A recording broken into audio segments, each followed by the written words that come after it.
Chips is an indoor playgroup for kids from birth to 10 years of age. This is our 35th year, 2019. It's a great indoor space for local people or passerbys to come and drop in to play, go in the bouncy house, ride on toys, burn off some energy, and it's fantastic that Fortis has a grant available to staff to improve their kids' lives. We use the $5,000 from the grant to lay down about $5,000 worth of flooring. It's a floor made out of recycled rubber tires.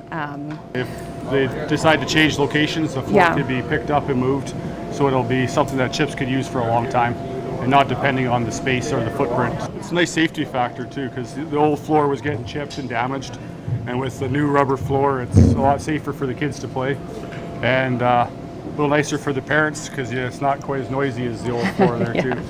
So. We try to keep things affordable at Chips as much as possible. Our memberships are only $40 for the whole year, where so many families can come and play with their kids and enjoy the space for birthday parties and like different kinds of celebrations. So we'd never be able to afford a flooring like this on our own.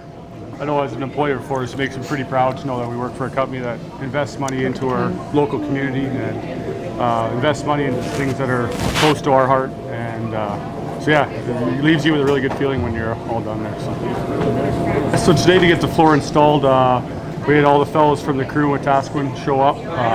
It only took us about a half an hour to get her down, and we were done, right?